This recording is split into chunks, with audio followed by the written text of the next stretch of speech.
Welcome to the Lifelong Rivals Sports Podcast. I'm Zach Kaufman here with Ryan D'Amico.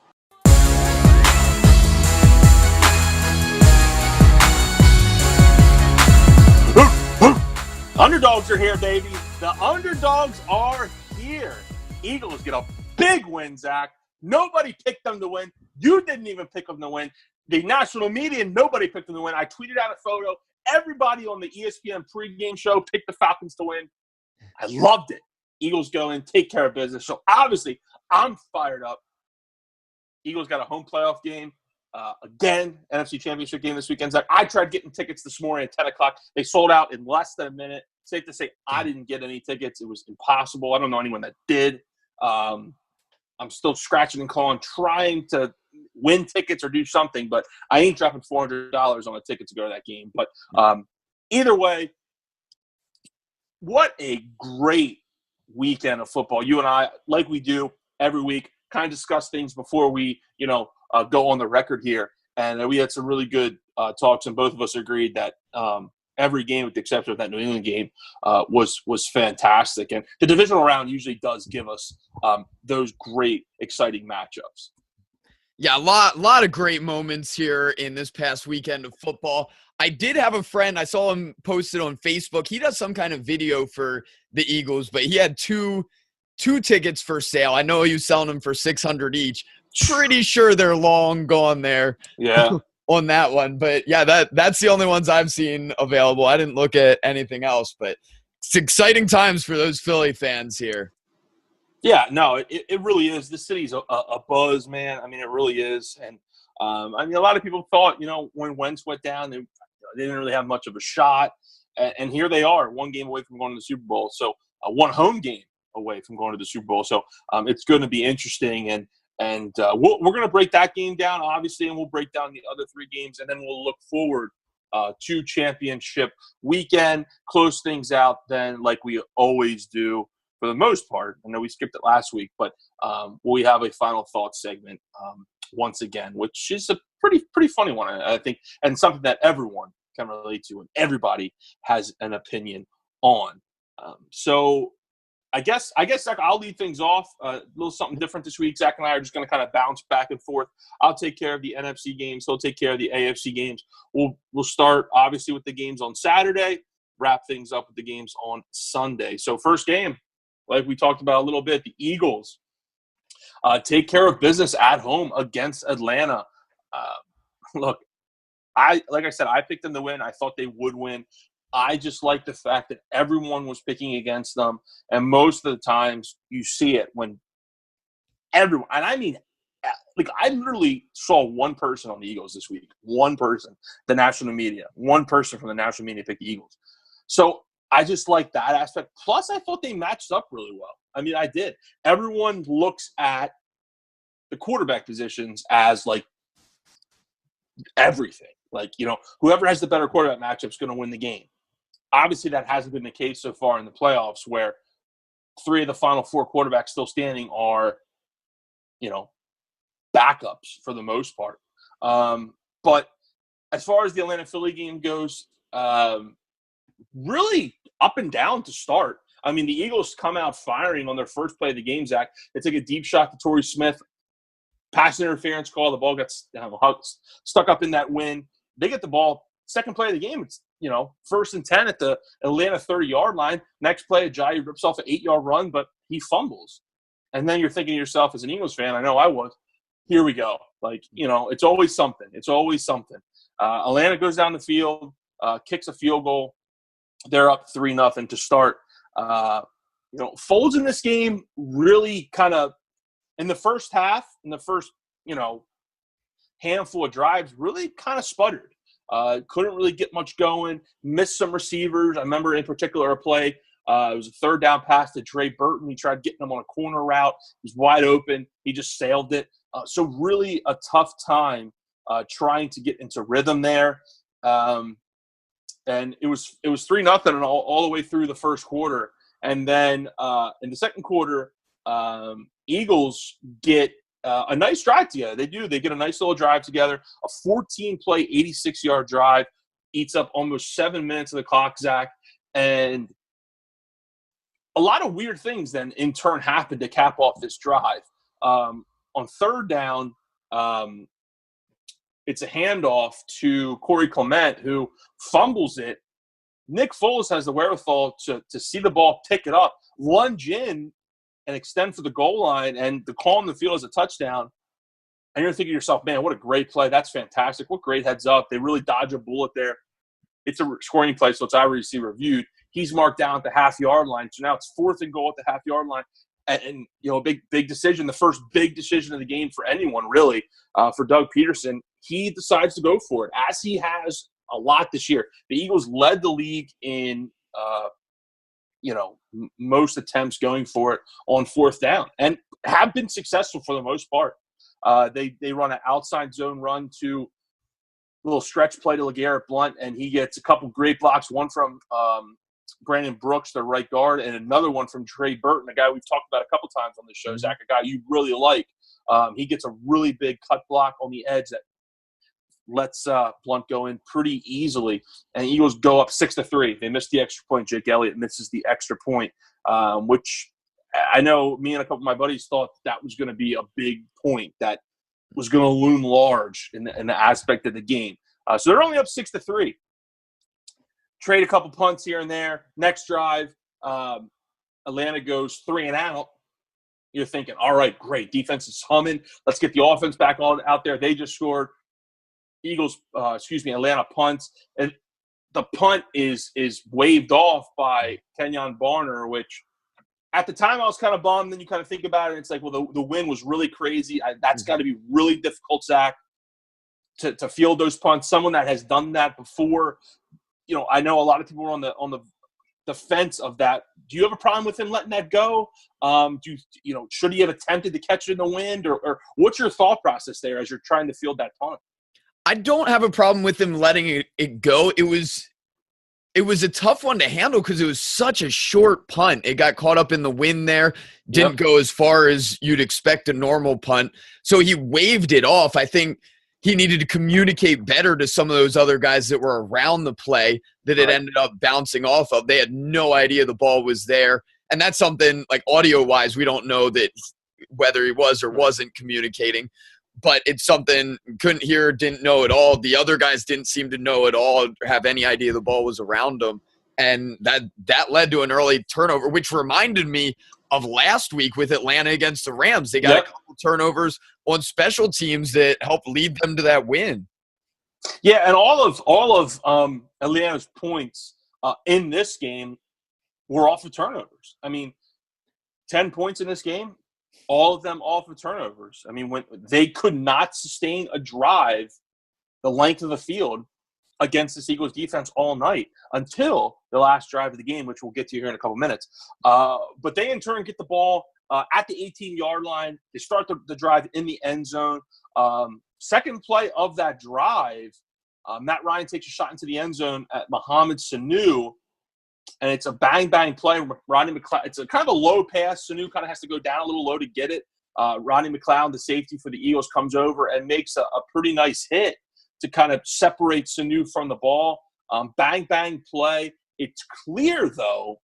I thought it was clear in live speed, just one, from seeing it, two, the sound that it made, and then obviously seeing it in slow-mo replay, that it was a legal play, Zach. I mean, this was a guy in Rodney McLeod led with his shoulder, made contact with Sanu's shoulder, and that's a big play on that drive and at that point in that game. And you agree, Zach, that was a bad call, no? I hated that call. It was one of the ones that, whether it fits the rules or not, just thinking of it from a football player's perspective, there's nothing he could have done differently. On a low pass like that, right, you've got to go with your head low. Like, I don't know what they'd expect him to do differently. Is he supposed to jump over the player and somehow make the play between his legs? Is he supposed to slide in on the ground and somehow make the play with his helmet on the ground? Like, those aren't realistic. He's trying to make a legitimate play, and they called a penalty. Like, I hate the Eagles. I'm a Cowboys fan, and this is a stupid call. Yeah, I find myself asking myself that same question a lot with certain calls in this league anymore is what is he supposed to do?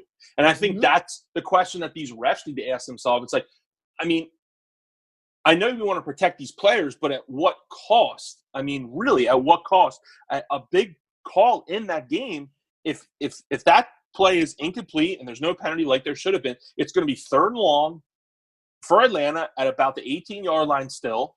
And who knows what happens on that 3rd down play. Instead, it's now 1st and goal inside the 10.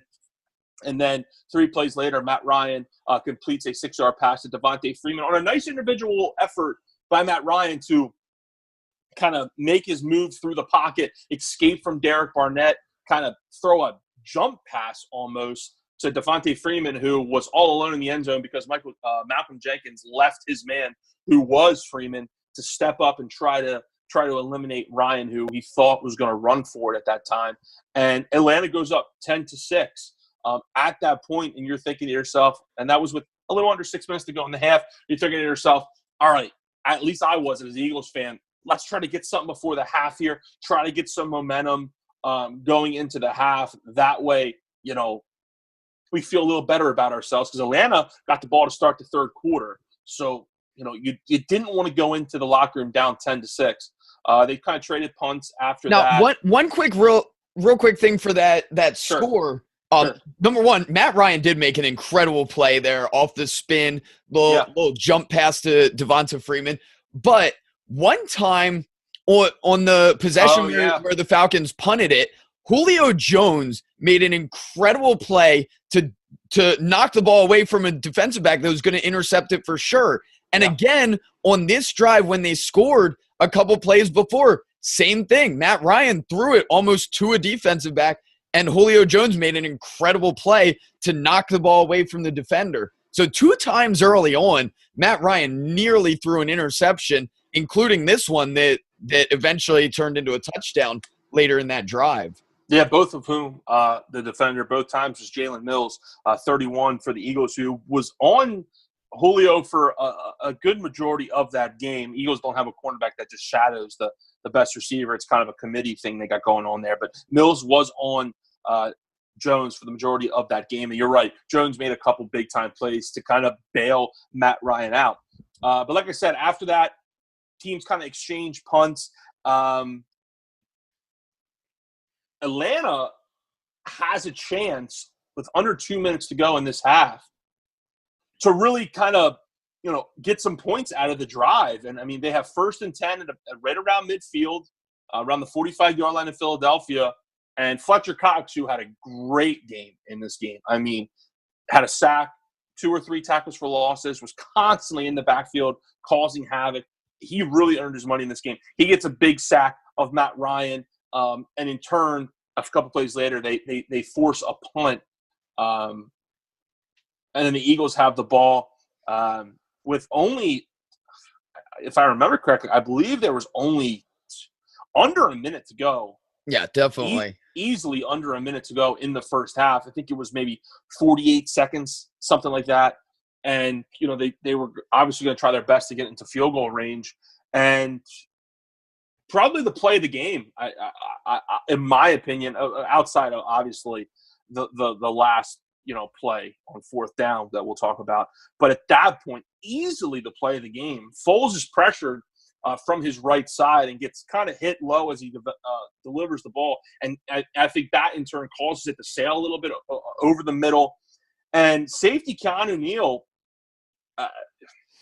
for whatever reason, you see it a lot in sports, Zach, too. I mean, you see a lot of the unnecessary jump to catch a ball. You see it in baseball. You see it in football. Any sort of sport that involves catching something, you see that a lot of these players, for whatever reason, thinking they need to jump to catch the ball. I don't know whether it's they want to get eye level to it, or I really don't know the reasoning. But he tried jumping to catch this ball.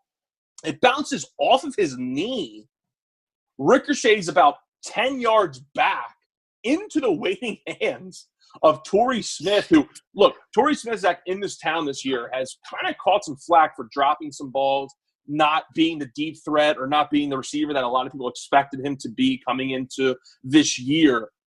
But he makes a very heads-up and a very sure-handed play that gets the Eagles to midfield and keeps the drive alive, whereas if that ball is intercepted, almost certainly the Falcons are going to get some sort of points before the half. Your thoughts on that play? Well, the whole thing leading up to that play was a bunch of mismanagement by the Eagles. That they started out with a pass in the backfield.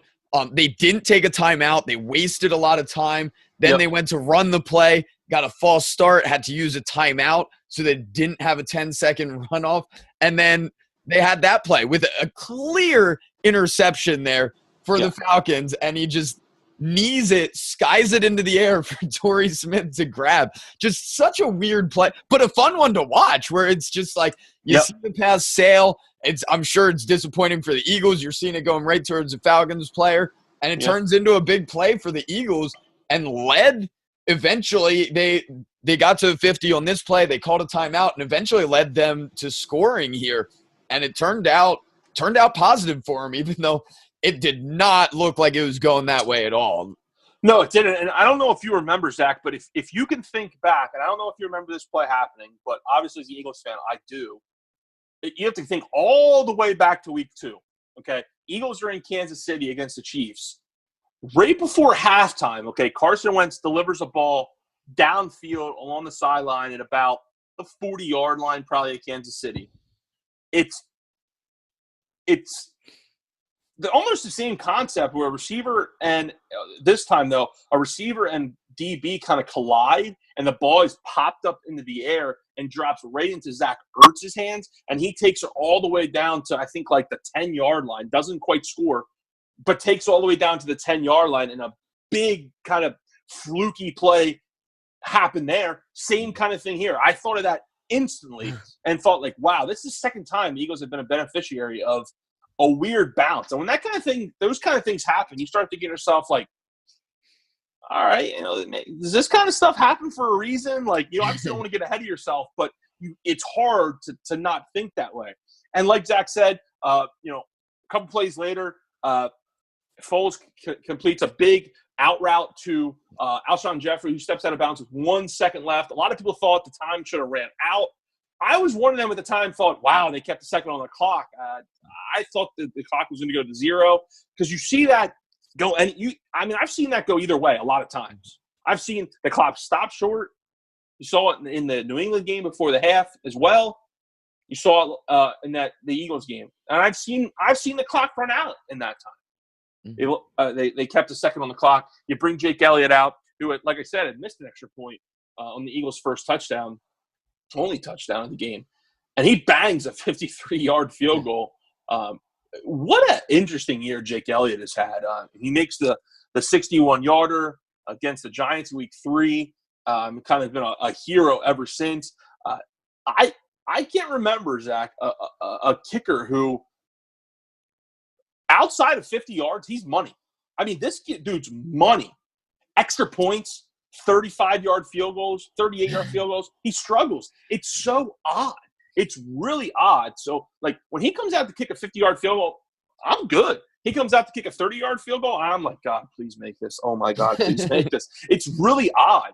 But he makes a huge kick to cut it to 10-9 going into the half. Second half is where the Eagles' defense, Zach, really dug in.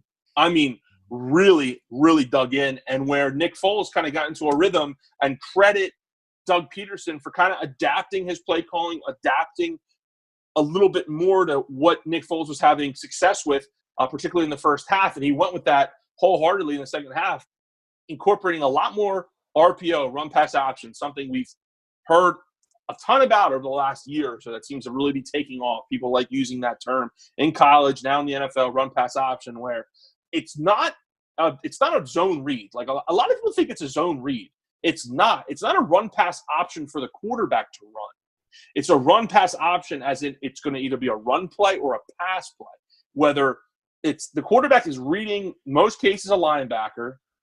Is he going to commit to the run, or is he going to drop back and take one of my throwing lanes away? It all depends on what the quarterback is seeing. And Foles really delivered and really had some success with that. In particular, on some really nice drives. I mean, you look at the drives that the Eagles had, their scoring drives, the touchdown, and then the 2 scoring drives, the 2 field goal drives in the second half, Zach, they consisted of 14 plays, 12 plays, and 14 plays. So they methodically moved the ball down the field 3 different times in this game. And the defense, like I said, just played lights out football in that second half. I mean, the Falcons in the second half couldn't do anything. I mean, absolutely nothing. Eagles put together some field goal drives, 1 field goal drive in the third quarter that makes it 12-10. And then, in my opinion, the drive of the game, the Eagles put together a 14-play, 80-yard drive that takes up 8 minutes, Zach. 8 minutes of time in this game. Take all the way down the field. They get to 2nd and 3 at about the 7-yard line. Incomplete pass. 3rd down, a completion short of the sticks. It's 4th and 1. Peterson leaves the players out to go for it. I'm thinking to myself, you got to be kidding me, dude. Kick the field goal, go up by a touchdown. This offensive Falcons couldn't do anything in the second half. I'm like, kick the field goal. He takes a timeout, wisens up, kicks a field goal. It's 15-10. And they got to kick off to the Falcons. What did you like that you saw in the second half, either from Nick Foles or the Eagles defense, or what stuck out to you there leading up to that last drive for the Falcons? It definitely felt like the game slowed down in the second half. There wasn't as many big plays. It was a lot more defensive-minded on both sides. It seemed like both defenses stepped up a little more. The Eagles were very methodical, like you said, about working their way down the field, using up a lot of time. So it was a little bit slower to me, but it was still I was more impressed with how both defenses played, how they were able to hold back the other team. But yeah, very little scoring there in the second half. Yeah, and so after that field goal, like I said, by the Eagles, that puts them up 15-10 with just over 6 minutes to go in the ball game. Atlanta gets the ball back, and they move it to about midfield, and they have a 3rd down, and I think it was 3rd and 6. And Matt Ryan stays in the pocket because he's under pressure, stands in the pocket. I commended him for this at the time. Stepped in, stayed in the pocket, kind of took a shot, delivered a ball to Mohamed Sanu, who at the time we thought caught it and extended the drive, made it a 1st down at about the 40-yard line for the Eagles, 38 or so. Until we saw the replay, Zach, where I think you would agree, I mean, that was an incomplete pass, correct? Yeah. Okay, right. Incomplete pass, you could see the ball hit the ground, move as it hits the ground. Those are the key components. Look, you have to survive the ground, as they like to say. Sanu clearly did not. That brought up a 4th down. You had, at that point, Zach, I'd like to get your opinion on this. If you agreed with the decision, Dan Quinn has 2 timeouts left, plus the 2-minute warning, ball at about, I think, right around midfield, give or take a few yards, and he decides to go for it. Do you like the call, or do you think he should have punted there and, tried to – because his defense, like you said, for the most part in this game, held the Eagles' offense in check, and they probably would have gotten the ball back. Initially, I thought wrong decision. You have to punt here.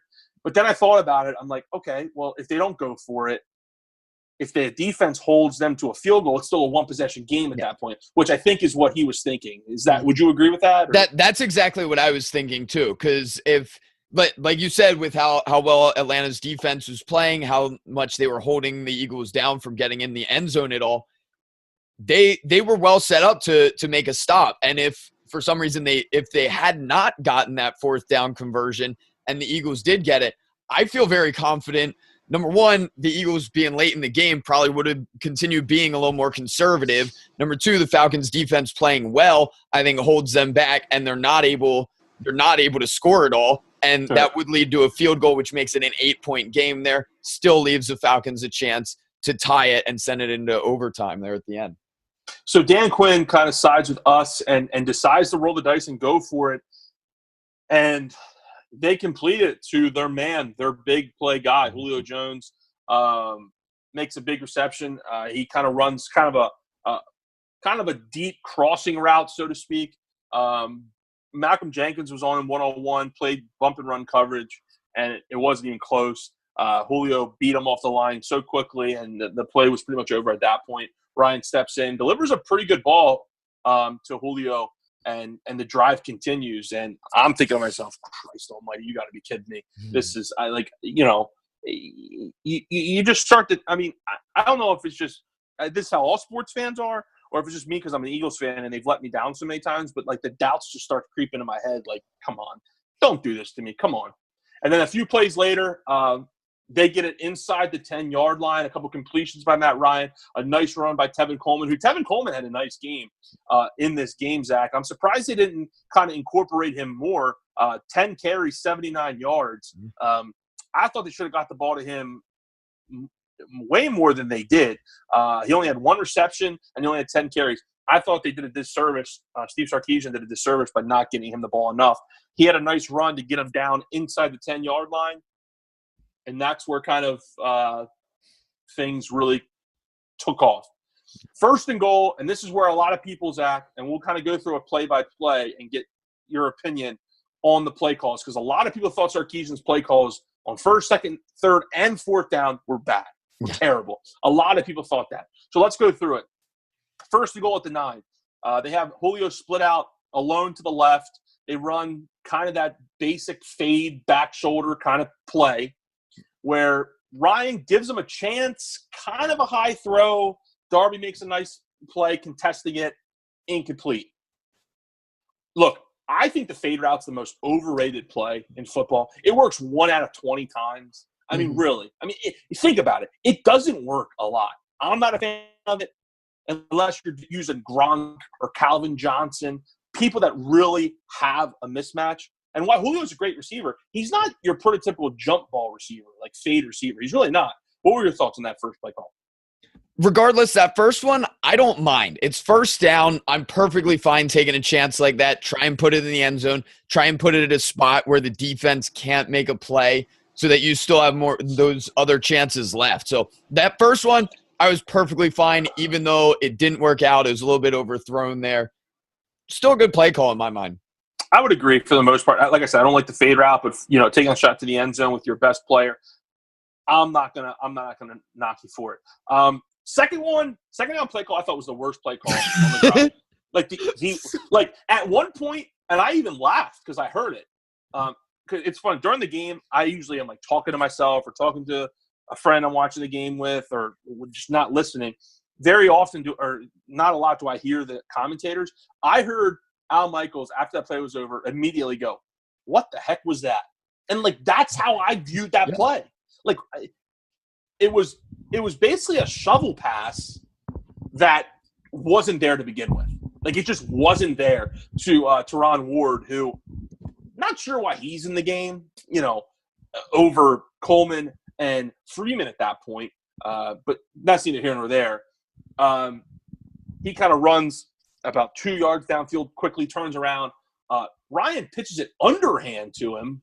It goes up over his head, through his hands, and it's incomplete pass. You're pretty much laughing the entire time. You agree that's a bonehead play call.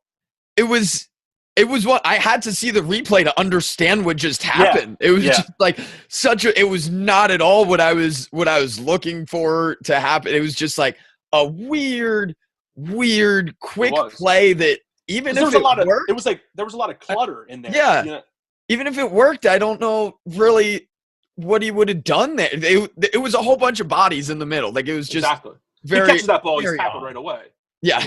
There's nothing there. Usually with like a shovel pass, you usually have a guy that's on the end of the line that kind of undercuts, runs the heel line, and the quarterback pitches it to him that way. Not your running back just running 2 yards in front of you, turning around and pitching it to him that way. That was a terrible play design, a terrible play call that in turn makes it 3rd and 9 at third and goal at the 9-yard line for Atlanta.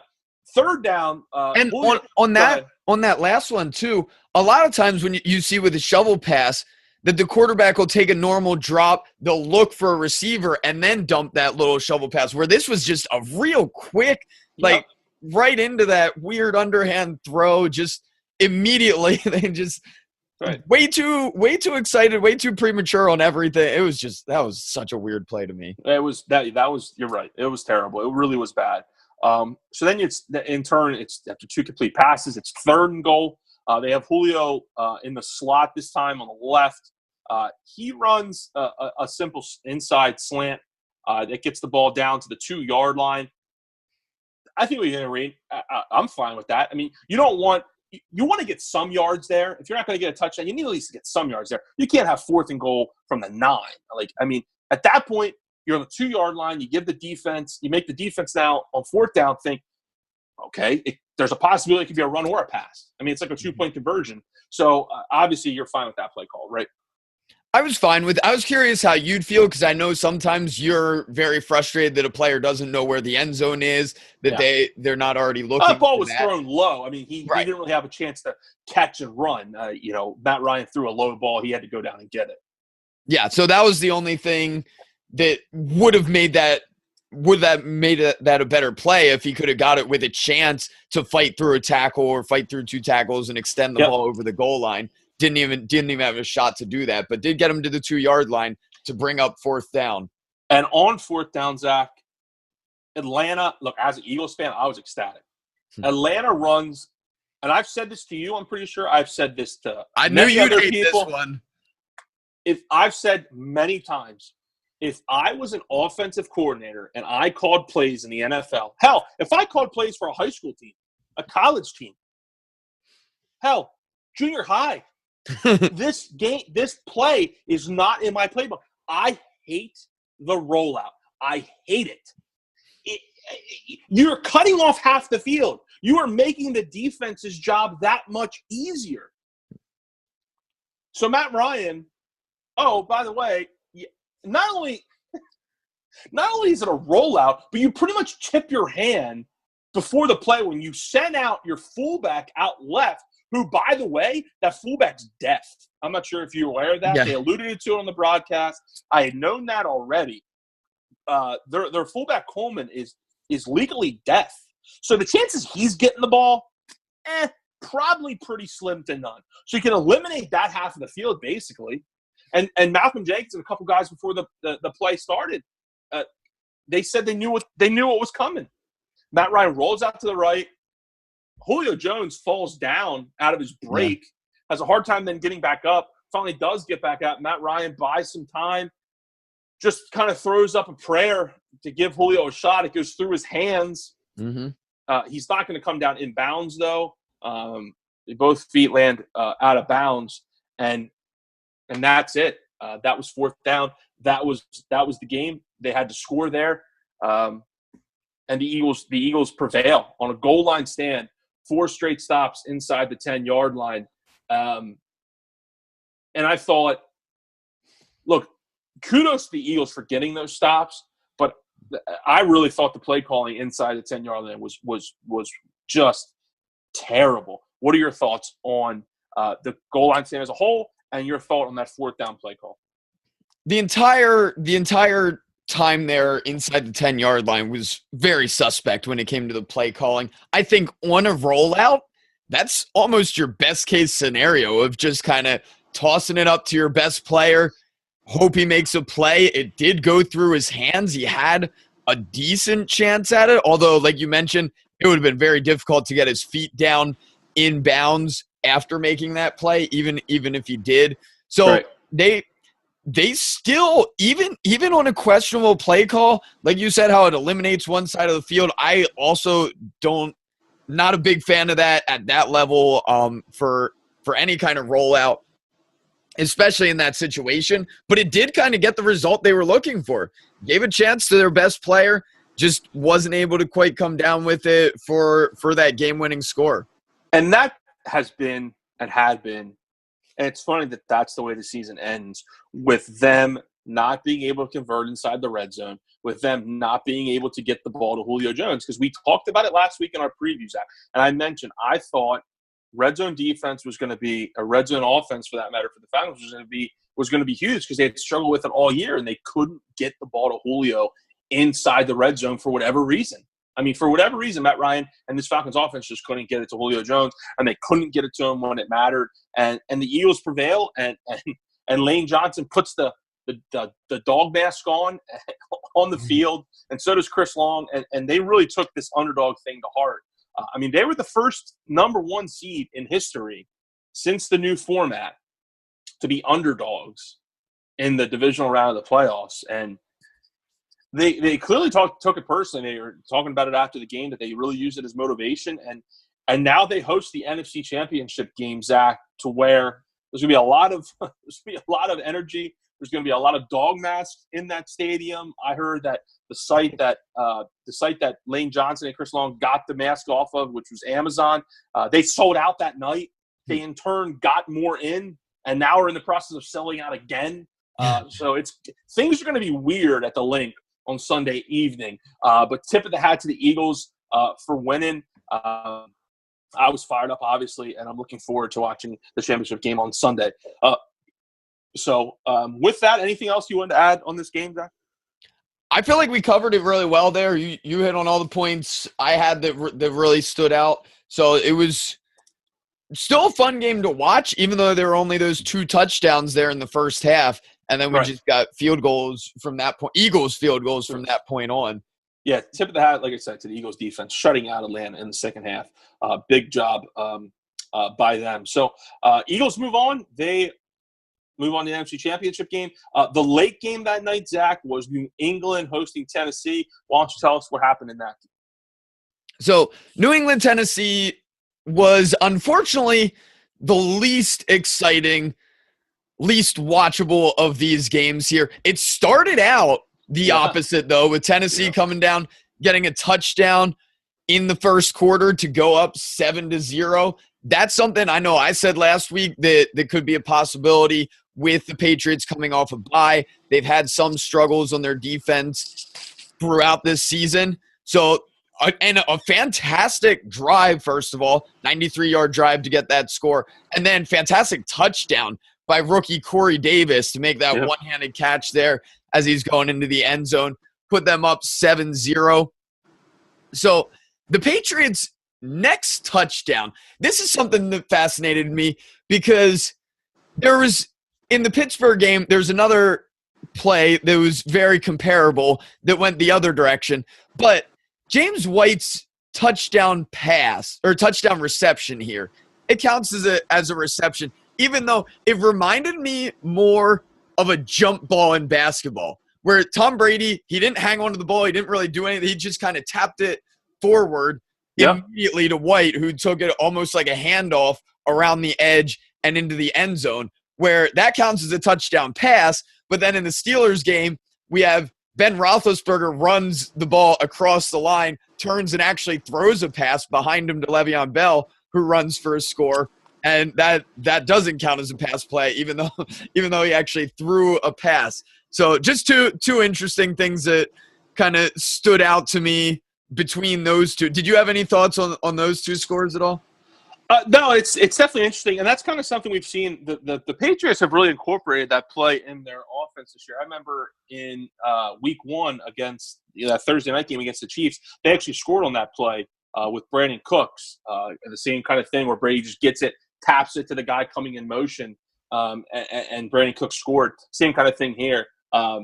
It's kind of a cheap way for quarterbacks to get touchdown passes, especially in the regular season when fantasy football is going on. That's a real cheap way to get touchdown passes. But it is a forward pass. I mean, you have the ball in your hands, and you're not throwing it far, but you are throwing it forward. So. Yeah, very interesting to see. That would be devastating in fantasy football if you lose by 2 points and Brady had a touchdown like that for whoever you're playing against.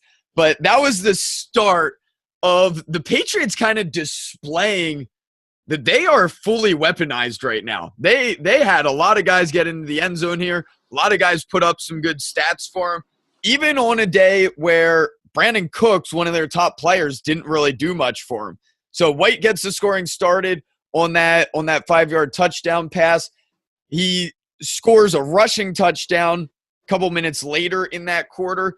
And then to close out the second quarter, as we're heading to halftime, Chris Hogan scores a touchdown catch there. He's been injured for a good portion of the season, but just like it always seems with the Patriots, they just kind of get all the weapons they need just in time to make that run. So he was back, got in the end zone. They continued from being up 21-7. In the second half, they got 2 more touchdowns, one in the third quarter, which was Brandon Bolden getting a rushing touchdown, and then a Gronk touchdown in the fourth quarter. A great catch on that 4-yard touchdown before Corey Davis finishes off the scoring for Tennessee, making it 35-14. Biggest takeaways for me were when it comes to the Patriots, like I was saying, all of the weapons they have that they were able to use here. Dion Lewis was their leading rusher, didn't get into the end zone at all, but had 62 yards. They had their leading receiver was Danny Amendola. He's been kind of up and down this year, but had over 100 yards in this game. He didn't score, but some of those other guys did. Brandon Cooks, who's been their number 1 receiver, didn't get in the end zone. But we see that they have a lot of guys they can use on this team. Between Lewis and White and even Bolden, like I said, getting in the end zone, and then all the different receivers they use, this team is well equipped for a playoff run here. Do you agree? Do you have anything to say? No, I definitely agree. Look, it's the Patriots. Look, they're obviously capable of making a run every year, and they seemingly do make a run every year. I mean, this is the 7th straight year they're going to the AFC Championship game. That's ridiculous. It really is. A couple of things I wanted to touch on this game, though, not talking about the Patriots, were just some of the things the Titans did that kind of was the reason, a couple of the main reasons they lost this game. One was it was 14-7 New England. Okay. Tennessee pins New England deep in their own territory. They go 3 and out. It's 4th and 5. They're punting. They're going to be punting from their own goal line. Okay. There's a penalty. The referee calls it, gets on the mic, calls false start, New England, 5-yard penalty, re-kick. About 30 seconds later, he comes back on the mic and says, correction, neutral zone infraction, defense. That play results in a first down because it's a 5-yard penalty. In turn, what does New England do? Like New England always does, they make you pay for your mistakes. They go down the field and they score a touchdown. And it's 21-7, and the game is never the same after that. To me, that was the turning point in this game. And it's a replay, and even Romo and Nance were like, "Yeah, I don't know about that. That's kind of shady." And you have to wonder, like, I have a problem with that when a referee gets on the mic, calls the penalty. It's not like they got together, made the call, and it is what it is. Like, he legit called it and then says, "Oh, no, I take that back. It's offside." Like, that's shady to me. That's really shady to me. I think that's bullshit. I think that I don't think that should be allowed, personally. If you're going to make the call and stick by it. Don't get on the mic and come back out and change the call. I don't think that should be allowed. So that was a turning point for me in the ball game. Last thing I'll say about this game, because there's really not much to say about it. I think you really saw Marcus Mariota be exposed in this game. Look, he played great 2 weeks ago in the second half against Kansas City. Kind of put them on his back. Got a lot of help from Derrick Henry, though. But I think you really saw in this game, he needs a guy to come into that team, coaching-wise, and coach him up. I mean, he really needs coached up. I mean, he was holding on to the ball forever in that game. They got sacked something like 8 times. I mean, he's just got to get rid of the ball sooner, be more decisive. That's the big thing that I saw with Marcus Mariota is just, and even throughout the season, he's just not super decisive, and that's huge as a quarterback. You can't sit back in the pocket for 4 or 5 seconds. Like, you can't do it. You're just going to be sacked play after play after play. And you saw it with Marcus Mariota just not being decisive and not making enough plays to keep his team in the game. But look, tough task going up to Foxborough in the playoffs as a underdog and trying to knock off New England. Yeah, definitely. And Marcus Mariota, it's unfortunate, but he definitely did take a step back this year. He threw more interceptions than touchdowns throughout the year. And this Patriots defense, like you said, they sacked him 8 times. This is not a very good defense throughout the year.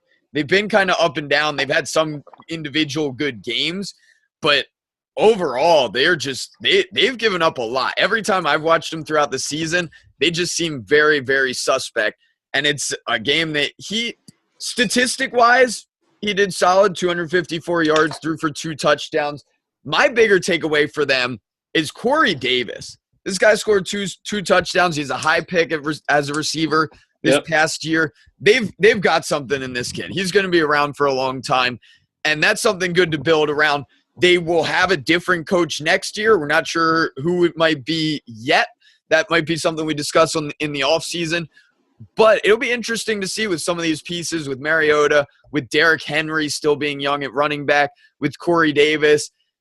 It seems doubtful DeMarco Murray will be back, but they definitely have some decent pieces there moving forward.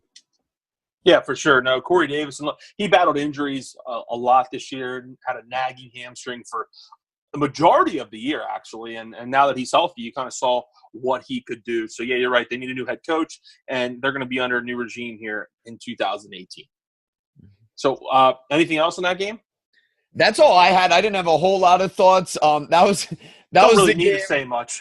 Yeah, that was the game I was least into there, especially early on when the Patriots started pulling away. So I was kind of out with friends, checking on it, watching it a little bit in and out there. Right. We still had other fun going on. Yeah, absolutely. No, you're right. Not much to say with that game. Why don't you go ahead and continue the AFC coverage as Pittsburgh, Jacksonville was the early game on Sunday, which is a pretty wild game. Why don't we transition into that one?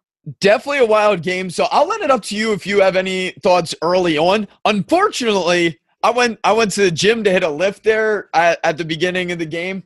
Thought they would have I thought they'd have it on all the TVs or something. They had it on one TV in the corner of the gym. That just man, out of all the probably 30 TVs there, they only had it one way out of the way. So I was kind of in and out early on. Saw the entire second half and the end of the first half there, but I missed the first 3 rushing touchdowns there by Jacksonville to put them up 21-0. They had 2 Fournette touchdowns, one a long one, an 18-yarder, the other a 1-yard touchdown, and then TJ Yeldon got into the end zone as well on the ground. Did you have any thoughts from those 3 scores early on?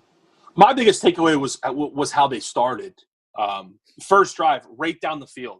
I mean, they got the ball first possession of the football game. I mean, that crowd in Heinz Field is going nuts. I mean, they're going absolutely crazy. And Jacksonville comes into Heinz Field, shuts them up with an 8-play, 66-yard drive. They get a nice return to start the game, and they go 8 plays, 66 yards, get down to the 1-yard line where they have a big decision whether to go for it on 4th down or not. Doug Marrone does, which I think is the right call. Fournette goes up and over the top and scores a touchdown. They go up 7-0 to start. I thought that really set the tone. That was Jacksonville saying, look, Pittsburgh, you've been talking about New England all week. People have been talking about them, the rematch, this and that. Guess what? You have to beat us first. And I think they took that kind of personal, using the underdog role, kind of being disrespected. And they came in. I thought the play calling on that first drive was great. Got Bortles into a little bit of a rhythm, mixing the runs here and there. And I think that really set the tone to show the Steelers, look, this is going to be it. You want to win this game, you're going to have to earn it. That was my biggest takeaway early. And I know it kind of snowballed after that, but that first drive really, really cemented this game.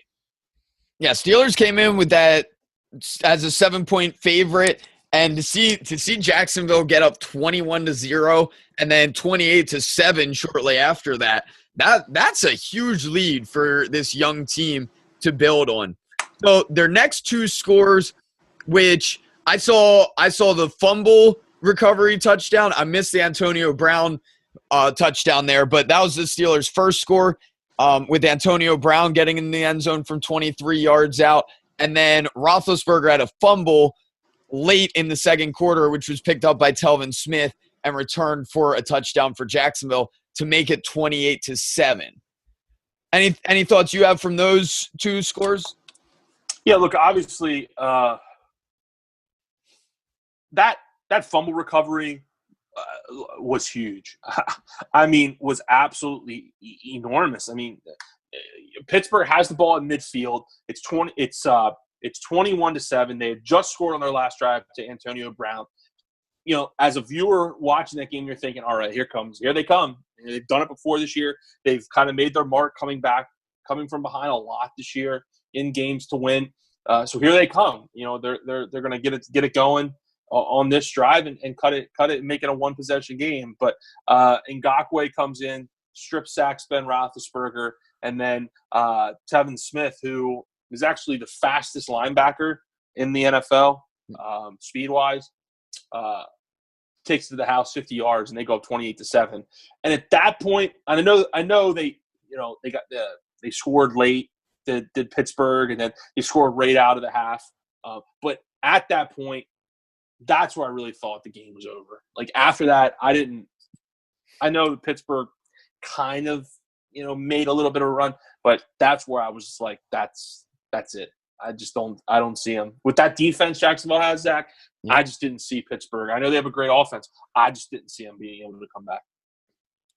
See, I have loved that Pittsburgh offense this entire year. It was something, if it was most other teams in that situation down 28-7 in the playoffs against a team with a good defense, I would have had very little confidence. If the Cowboys were in that situation, there's no way I would have had any confidence. But this Steelers team, I still had hope and some confidence that they'd come back in it and make it a game, which they ended up doing. And it started at the end of that first half there on 4th and long. Yep. An incredible play, touchdown pass to Martavis Bryant with only 25 seconds left there in the second quarter to make it 28-14. You see that score, you're within 2 scores heading into halftime. Makes it a lot more of a realistic comeback. That was a huge play. That's when I started on that drive. I started standing in the corner of the gym where they had only that one TV going. So I watched until halftime like that, and then went back. Zach, is that the gym you go to pretty frequently? Yeah, your home base, so to speak. Okay, if I were you, I'd have walked up to whoever the hell was on duty that day and been like, "Do you realize that it's Sunday? I'm trying to better myself by working out. There's NFL playoffs. I could be sitting on my ass like I was. But no, I'm at the gym. I'm trying to get a lift in. And you sons of bitches don't have the game on but one TV. If it was me, I'd have caused a ruckus. But next time that happens, tell them to put it on more than one TV. Full throat. I'll see what I can do there for you next time. So that sparked the Steelers comeback there. Yeah, they got the ball in the third quarter. Yeah. Took it down. A great catch on this touchdown by Le'Veon Bell to make it 28-21 and really establish this as it's going to be a good game right now. Yeah, no, that was it was kind of like a wheel route concept. In the end zone there, a great pass, a great catch by Le'Veon Bell. That makes 28-21. That was their first drive out of the second half. They got the ball, and at that point, you're thinking, "Damn, it might really come back here." That's crazy. I mean, and that was pretty much it for the third quarter.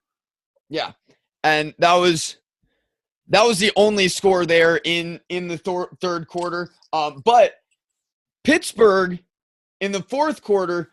They had the ball. They had 4th and 1. And one thing I like about the Steelers, twice they had it twice. Remember, 4th and 1 twice. One in the first half and one in the second half. I'm glad you're bringing this up. We need to talk about this. Was the other the Martavis touchdown? Or no, that was 4th and long. The other 4th down was when it was, I believe, 21-0, either 14-0 or 21-0, and they went for it. Remember, they ran that toss play.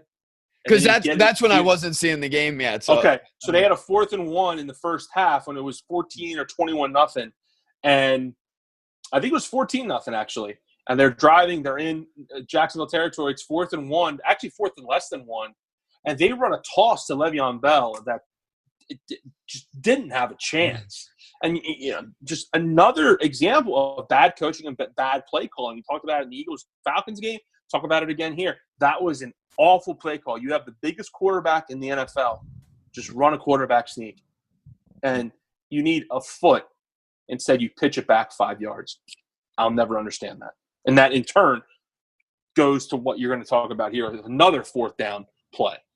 Yeah, so they did have this 4th and 1, and I know throughout quite a few of these, I was watching it with my girlfriend, who isn't a huge football fan, but she does watch football, and she was just like, "Do the Steelers hate their kicker? Like, did he do something wrong? Is he injured? Like, what is wrong with this guy that they just will not kick a field goal?" It's funny because he's actually the AFC representative in the Pro Bowl, so they actually have a really good kicker. Yeah, very interesting to see there. But anyway, so the Steelers, they went for it on 4th and 1. That pass goes incomplete this time, and that was a big turning point for him because when Jacksonville takes possession there, they go right down and score a rushing touchdown from Leonard Fournette. So after a monster pass to Keelan Cole there, a 44-yard catch, sets up Fournette for that touchdown to go back up 14 after the Steelers had made it a 7-point game. Yep. Yeah, just another bonehead play call, another just terrible decision. Again, I'm not sure why you're throwing the ball 20 yards downfield there, why you just don't sneak it, keep the drive alive, get the momentum, keep the momentum. And then look what happened. They get the big play to Cole, like you said, and they score a touchdown. They go up 2 scores, and that was a huge play in the game, just a huge play in the game. Yeah, it definitely was. But with the next drive, the Steelers just stick with this theme of hating doing anything except going for it on 4th down. Yep. So they take it down with 9:14 remaining. They've got 4th and 5 and are able to throw a touchdown pass to Antonio Brown, a 43-yard touchdown pass there to bring him back within 7. How good is he? He's incredible. I mean, you're talking about a guy that was almost playing on one leg. I mean, there were reports saying that he was about 60%. I think I saw some reports saying he was like 60%, 65%. I mean, Antonio Brown at 60% is better than 90% of the receivers in the NFL. That's I mean, the performance that he played, and I mean, just not a big name coming out of college at Central Michigan. I mean, no one really knew about him. 6th round pick, I believe. Right. Really got his break when Mike Wallace, left to jump ship because they wouldn't pay him all the money. That in turn gave him a chance to step up. I mean, this guy's ridiculous. In my opinion, I'd like to know your opinion.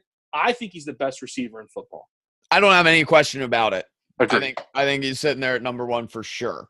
And on that touchdown, Ben Roethlisberger made a fantastic play on that throw where he got an opening. I thought he was going to run just to get the first down. He had that open 5 yards there after escaping some pressure and just put that ball up for Brown.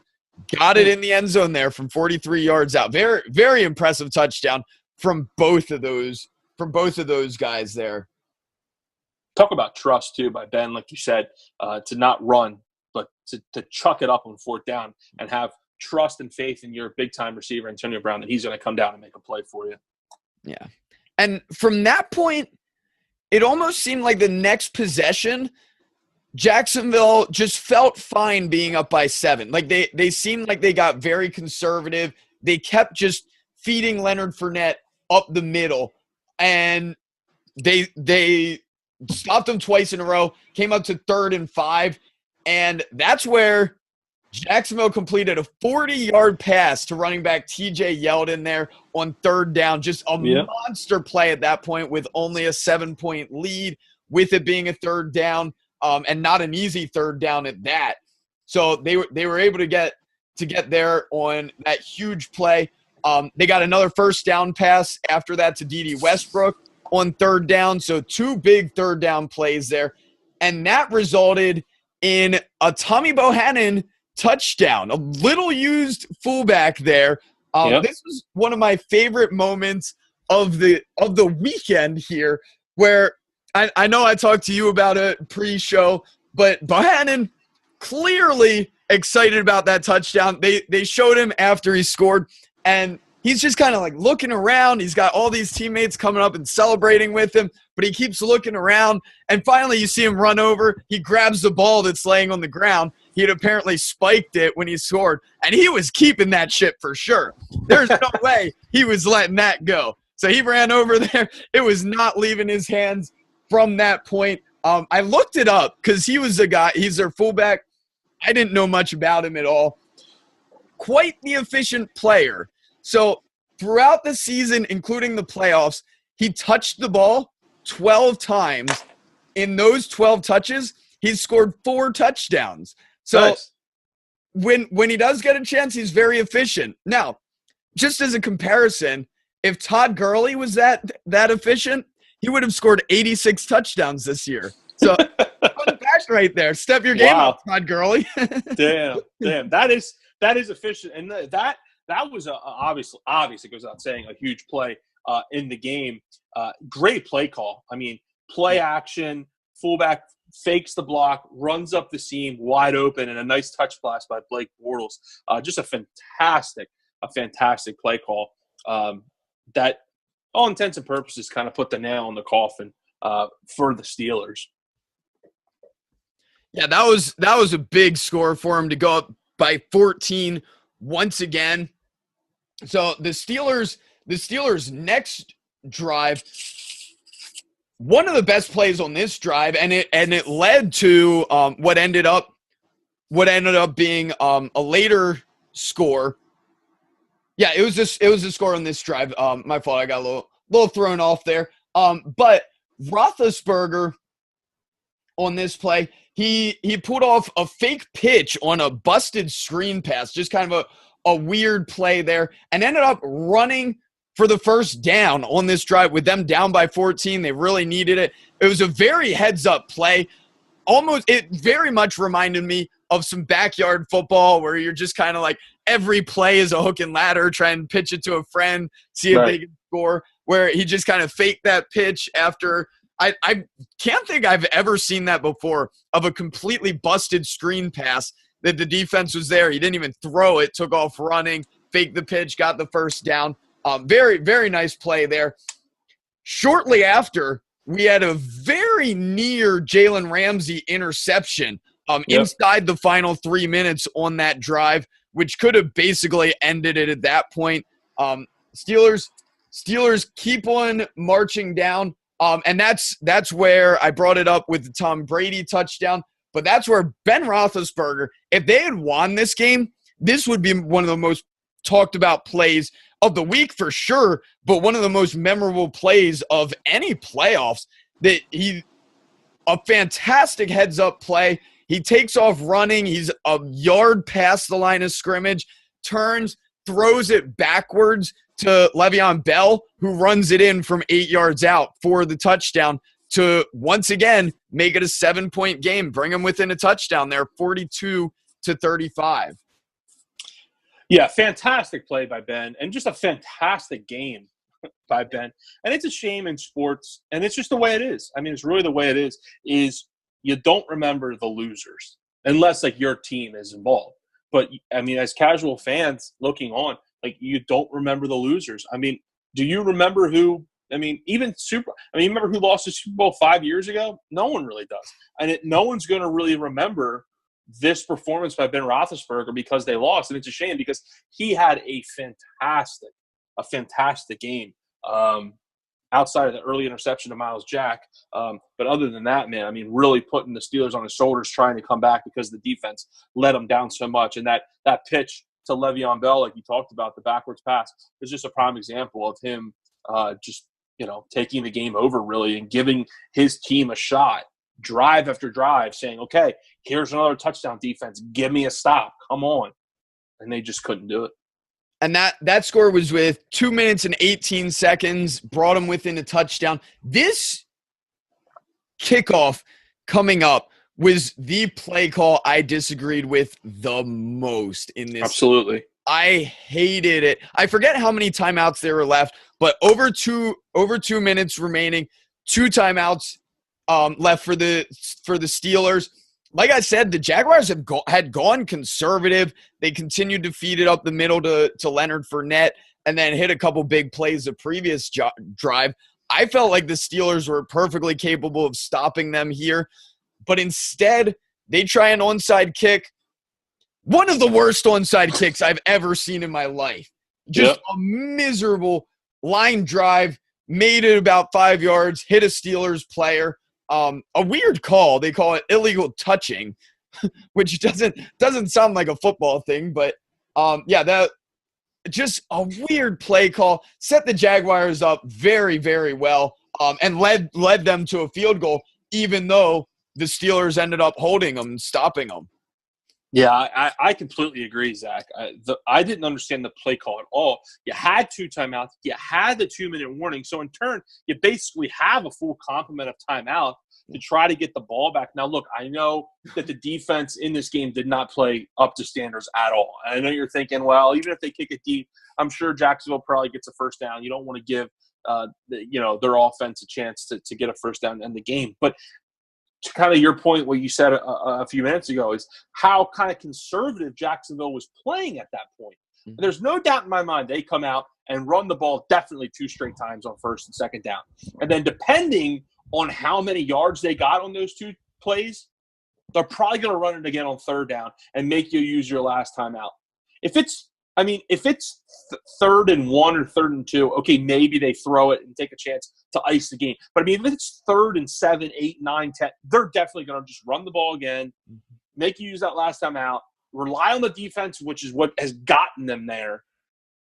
And then, instead you attempt an awful onside kick, like you said, and you don't even get the chance because, they eventually kick a field goal and ice the game. But, yeah, Tomlin had some interesting decisions in this game.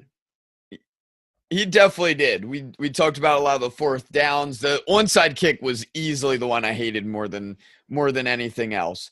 So, like I said, that led to a Jacksonville field goal, put them up by 10 with 1:45 left. From that point, the Jaguars were able to play some very soft defense. They just kept giving up pass after pass to Vance McDonald, who was just getting stacked with targets there. The Steelers kept going to him, short catches, you get out of bounds. Martavis Bryant had a long catch. And the Steelers got down.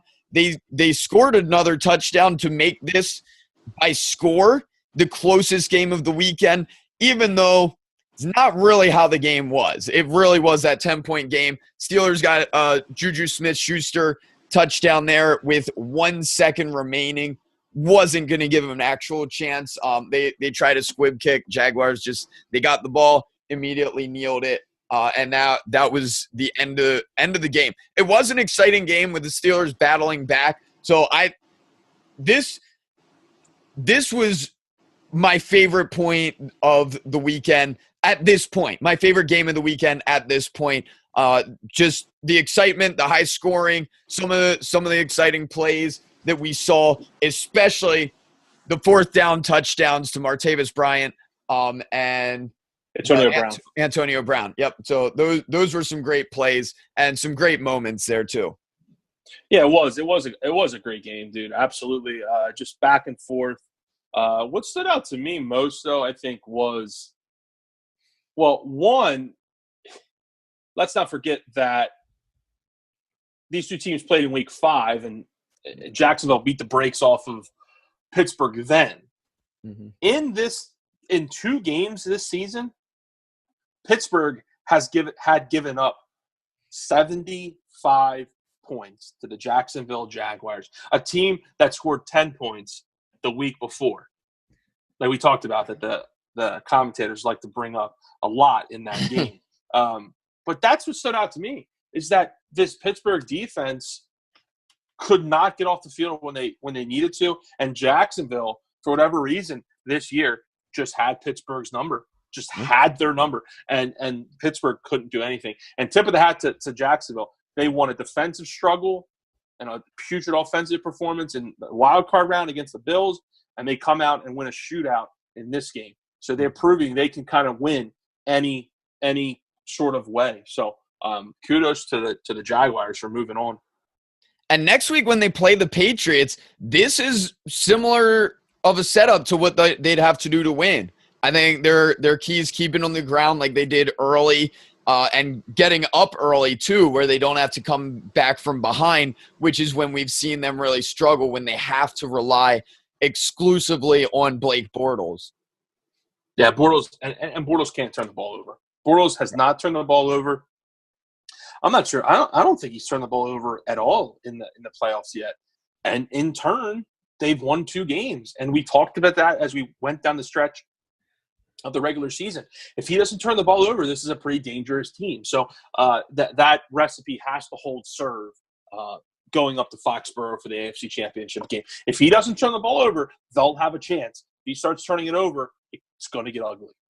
Yeah, I'd fully agree with that. So we got one more game to cover from this past weekend, and you'll take us through New Orleans Saints versus the Minnesota Vikings. Yeah, crazy game. Obviously, the game of the weekend, Zach.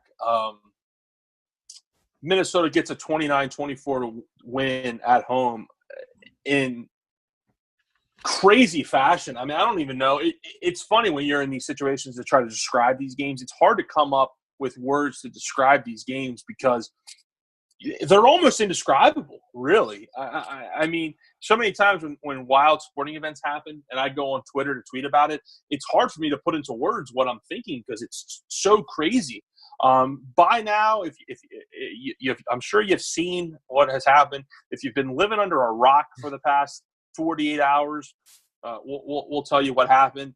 I'll kind of go to the end and then backtrack, so to speak. Do things a little differently for this game. Last drive of the game, which looks like it's going to be nearly impossible. The Vikings get the ball with 30 seconds left at the 25-yard line and have to somehow get into field goal range with no timeouts left. And you're thinking to yourself, there's no way. And watching the game with some of the pass plays that they had tried and some of the play calls, it's just like, all right, this game's over. This game's absolutely over. But then the Minneapolis Miracle, as they're calling it, happened. 3rd down and 10.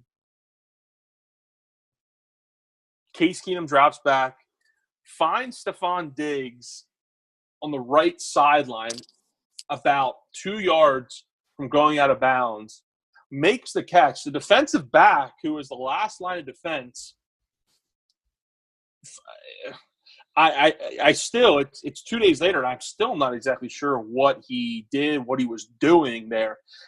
Just lowers his shoulder and whiffs on a tackle, doesn't even make contact with Stephon Diggs. And Stephon Diggs, who I haven't heard anyone talk about this, and I think he should deserve way more credit for this. The job he did of keeping his balance there and not falling down. Because, look, if he falls down there, someone's going to come up and touch him or tackle him, and he's going to be in bounds, and the clock's going to run out. So by Diggs keeping his balance there and then in turn turning it upfield and scoring the game-winning 61-yard touchdown as time ran out. I mean, what a crazy ending to the game.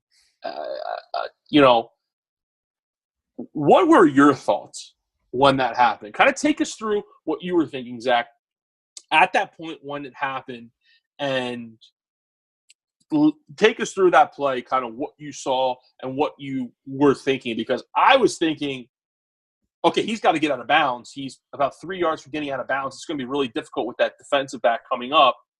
Holy shit, he missed the tackle. Holy shit, he stayed on his feet. Holy shit, he's going to score. What were your thoughts on that last play? Well, first off, I was feeling good about my Saints pick to win it there with them having the lead here at the end of the game. They were up by 1 point. It seemed like the Vikings were just going to get one more chance to get into field goal range.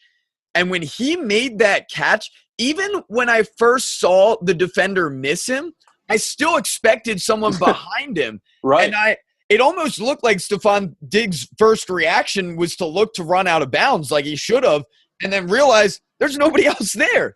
That was the back man that came up and missed that tackle. And he was just wide open and took off. Like, it was just everything seemed slow motion to me of seeing him make the catch, seeing him land, seeing him almost go out of bounds and then just take off.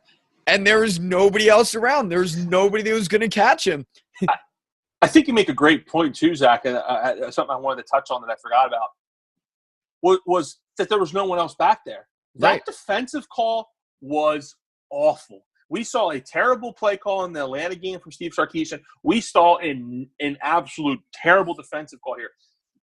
I watched the last play from like the all-22, like the overhead view to see what someone tweeted it out. I wanted to see what every defensive player on the field's job was. They had two guys guarding the flat on each side for whatever reason. Yeah. Okay. Then they had two guys in the middle of the field guarding that area for whatever reason. And they're playing a cover two, which is two safeties deep. That's inexcusable. You have to have more guys back there than that. You cannot just play a straight up cover two there with two guys you're basically taking out of the play guarding the flat when the ball's not going there. Mm-hmm. That defensive play call was terrible. Yeah, it was odd to see that. They definitely set up their players poorly. Although Williams on that tackle made a terrible play when he didn't even have to make a play. If he just stood there and waited till Diggs came back and bear hugged him, that would have been fine. Like, let somebody else finish off the tackle. Like, you look weird, but it works. Like, that's all he had to do. But he tried to make some kind of heroic play. I don't know what he was doing when he missed that tackle. As someone who, teaches the defensive back position, and I've seen this a lot with defensive backs, and defensive backs, cornerbacks in particular, they have this persona that, like, they don't want to hit people and they don't, like, form tackle and wrap up. They do that. What he did, they kind of, like, drop their head and just kind of blind tackle, so to speak, hope they hit something with their shoulder. And that's kind of been the new wave of tackling for cornerbacks. I saw it a lot with Asante Samuel. That was the way he attempted to tackle people, was I'm just going to look away. I'm going to fold my head under, hope I hit you with my shoulder. And if you don't, I don't. And that's kind of what he did there. Yeah, I've worked mostly with youth football, and that's definitely so you're teaching it, right? Yeah, that's what we definitely don't teach is how to tackle. That's something that comes either he was never taught to tackle correctly, which I can't imagine you get to that point in football and have never been taught. And I think it's more almost like a flashy thing. You get it kind of in receivers, you get it kind of in cornerbacks where they're trying to make the big play. They're trying to make that big hit where he's just looking to crash into somebody and not necessarily make the play there. He's trying to get himself a highlight instead of doing what he's got to do for them to win the game. And that's what made him end up looking ridiculous, overrunning the play and leaving it wide open for Stephon Diggs to make that game-winning touchdown. Yeah, obviously a boneheaded play by the DB there, but a great play that will go down in the history books for the Minnesota Vikings. Case Keenum to Stephon Diggs, 61 yards. Now we digress. Like I said, we're going to work backwards because I wanted to just dig into that last play and not wait around and get right to it. So they score as time expires, game's over. Prior to that, though, Drew Brees leads the Saints down the field, 11 plays, 50 yards, just over a minute to get into field goal range for Will Lutz, 43-yard field goal, and he bangs it through. And you're thinking to yourself, wow, Brees does it again. What a great quarterback and a great player that Drew Brees is. Clearly going to be a Hall of Famer. I mean, at that point, I'm just thinking like Brees is ridiculous. I mean, is that not what you're thinking at that point? Just how good Drew Brees is? He was very focused on Michael Thomas on that drive, which I didn't like seeing that as he at one point threw 3 straight incompletions to Michael Thomas before connecting to Willie Snead for a 33-yard gain there. On fourth down, right. Yes, yeah. So and that's against Xavier Rhodes, the best corner there on that Minnesota Vikings talented defense. Right.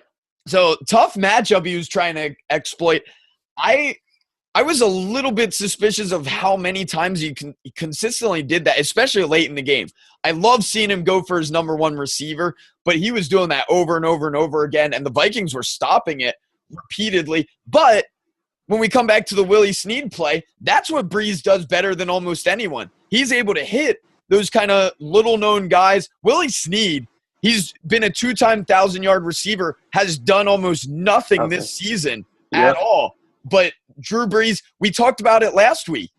And this week, again, he hit Josh Hill for some important first downs. He hit Snead on this one. He just does what he needs to do to keep them moving forward, to get in that field goal range, and to go ahead at the end.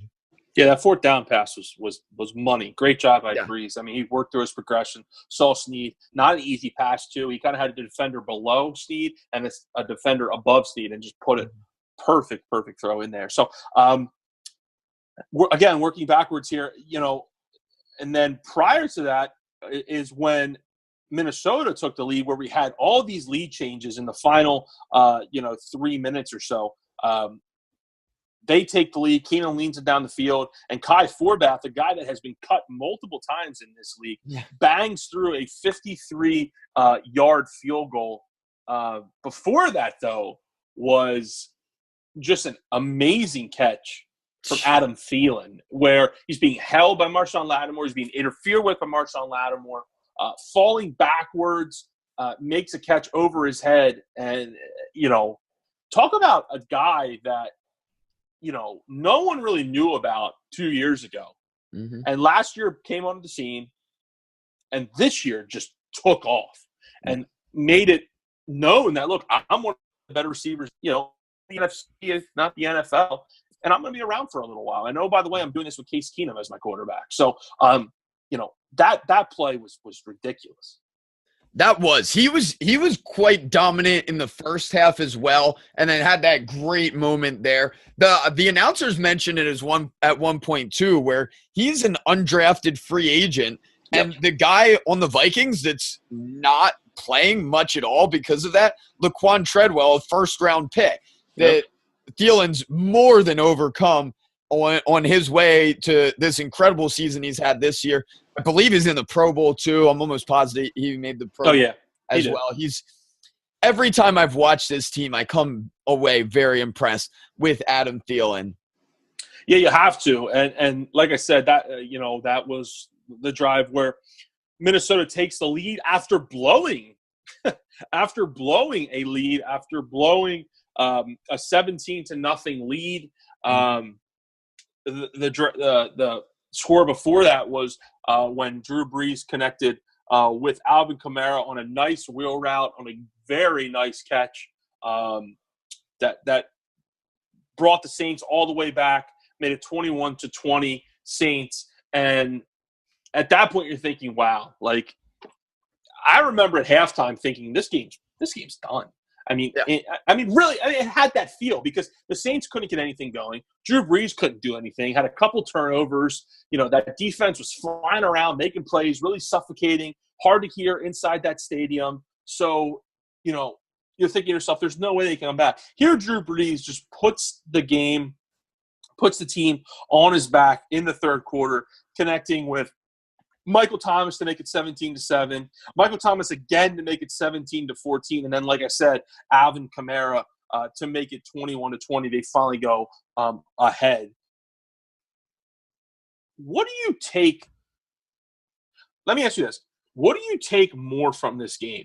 Do you take – because like I said, talking about the Steelers game, you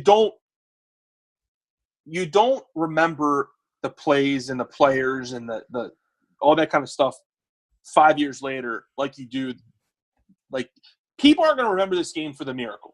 They're not going to remember it for Drew Brees coming back in the second half against one of the better defenses in football on the road. in my opinion, look, I'm all for like great plays and wild finishes and stuff. To me, I take more from this game what Drew Brees did in the second half than that miraculous finish. I really do. I mean, Drew Brees to be on the road, to be down 17-0, to be playing like absolute dog shit in the first half, not knowing what's going on, to put them on your back and get a lead for your team, not once but twice, to walk off the field with 30 seconds left, the opposing team having no timeouts, thinking, yeah, I just did that. I just put the team on my back and took us to the NFC Championship. I think I'm going to remember that, or that plays a bigger role to me than does that last play. Last play's great, but I like what Drew Brees did a little bit more. I think the last play is far more memorable because of how it finished, how exciting that finish was. But I agree. I think from a player standpoint, Drew Brees and Alvin Kamara stood out more than anyone else to me in this game, where the Vikings had that early lead. Their defense looked incredible, but I was very impressed. Like you were saying, I was very doubtful this was going to be a game. When it was 17-0 at half, the Saints hadn't got much going at all. And to battle back, to have the game nearly won within the last 30 seconds, it takes an impressive run, an impressive second half here. And one play that we're getting close to here that was nearly the most memorable of the game was the trick play with Willie Snead trying to pass to Alvin Kamara, barely overthrew him there. If they had gotten that touchdown, that could have been the play of the game and set New Orleans ahead. To have that last touchdown not even matter. Yeah, exactly. And that play was great. A good play call. Kamara's wide open. Willie Snead, if I remember correctly, has done that before with trick plays, has had success in the past doing that. I believe he was a high school quarterback, or I forget if it was high school or college. I'm pretty sure you're right. And just missed Kamara. I mean, he just missed him. Yeah. He had him open. It was there. Good play call by Sean Payton, but it was missed. So, yeah, I'm actually going to stop there. I'm not going to go back any further. With the game, like I said, that they got down 17-0 and was able to battle back. It's funny. This game actually reminded me, Zach, of the 2008 championship game between the Cardinals and the Eagles, where the Cardinals at home jumped out to a huge lead. I mean, a huge lead. They couldn't do anything wrong in the first half. McNabb brought them back, got the lead late in the fourth quarter, and the Cardinals put a late drive together, converted a fourth down, and then ultimately won the game. This game played out pretty much exactly the same. That's what I thought of right away with this game. Obviously not the same dramatic in that game as this one, but still the same kind of progress where home team goes up early, away team battles back, gets the lead, and then home team finds a way to win at the end. So just a fantastic way to wrap up the weekend divisional round matchups with a walk-off 61-yarder by the Vikings that sends them to Philadelphia, and now we have a matchup of Nick Foles versus Case Keenum, Eagles, Vikings, beginning of the year. If you pick that matchup, let me know what the lottery numbers are tomorrow night, because you're really on to something. Now, I have two other things I wanted to bring up from this game. Sure. First one, a monster play towards the end of the game that we didn't touch on was the Saints blocking that punt to set up Alvin Kamara's final touchdown. Huge play there. One thing that was very odd to see on that was third-string quarterback for the Saints, Taysom Hill, is one of the players on their punt block unit. He is, and he's actually off the edge. He's actually done a really nice job this year.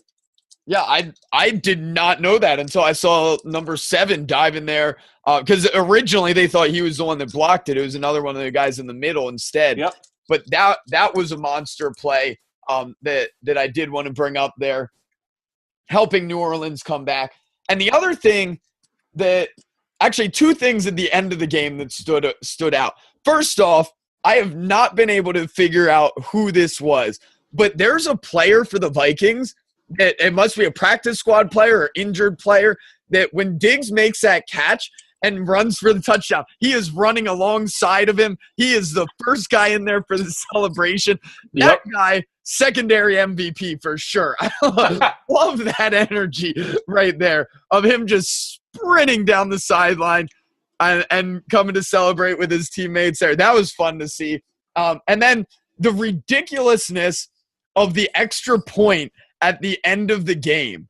I have not experienced something that weird in a football game that I can remember. That everyone was hyped about that final touchdown. They had to call the players back on the field. That was a huge process. The Saints had already gone to the tunnel. They'd gone to the locker room. Both punters were actually on the field at the same time. That was so weird.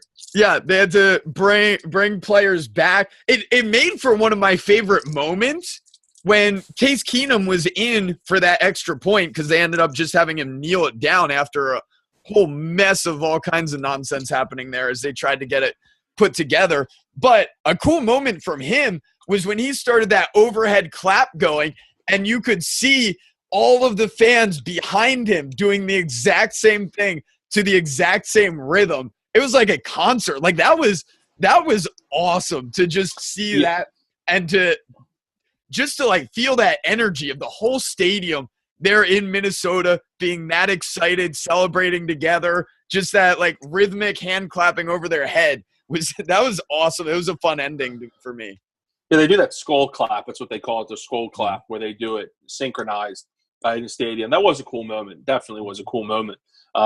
The last extra point, though, it's funny. A lot of money changed hands there because the spread was 5.5, and if they kick the extra point there, Vikings backers win. If they don't, which they didn't, they just took a knee. Saints backers won. So it was a big play. I mean, it didn't mean anything to your casual fan, but people that had money on the game, different story. Not sure why they even had to come out and kick it. Mike Pereira, who's that NFL on Fox bozo that shouldn't even have a job.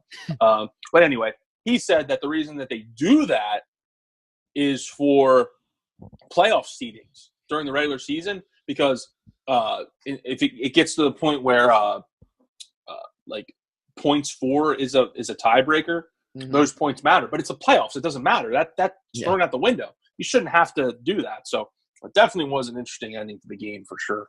Yeah, definitely entertaining. And it was just such a long process. There's one guy, we were laughing at some kind of reporter that just kept following around Case Keenum through it all. Like he was just chasing after him wherever you'd go, trying to get that interview. That's awesome. Yeah, so that was very entertaining here. So from that point, we'll look forward to this next week, the NFC Championship game, the AFC Championship game. And we'll start with the AFC.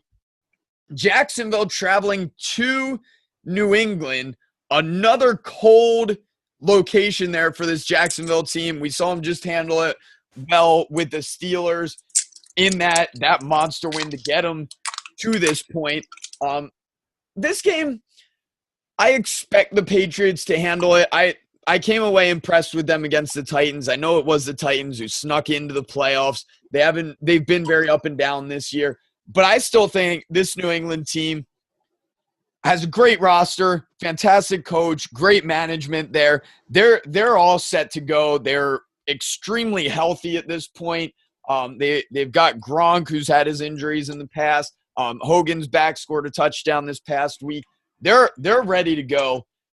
And I think Jacksonville's best chance is to do what they just did, what the Titans just did to the Titans, and get a score, get a couple scores early, and try and hold on to that lead as they go there. If New England gets up early, I don't see this Jacksonville team as a team that's going to come back, that Blake Bortles is going to be able to battle back like we saw Drew Brees do this past week.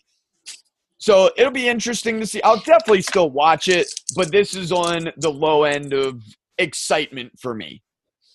Yeah, you talked about the weather being, it's funny, these two cities, Philadelphia and Foxborough, Massachusetts, where the Patriots play, this time of year are traditionally pretty cold at this time of the year. I mean, end of January, it's usually cold at this point.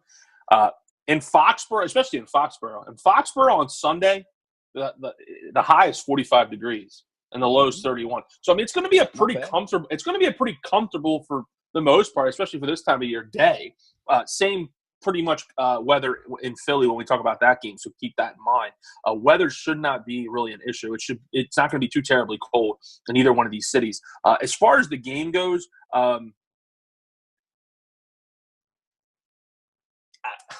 like we said briefly, if Blake Bortles can just not turn the ball over, the Jaguars will have a chance. There's no doubt in my mind. Brady's good. He has some weapons.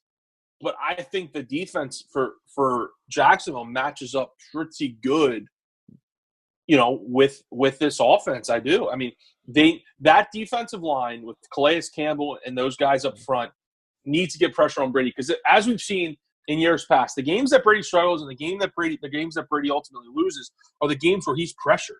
I mean, he was pressured a lot in that first half of the Super Bowl last year. They're down 28-3. He's pressured in those 2 Super Bowls against the Giants when they lose.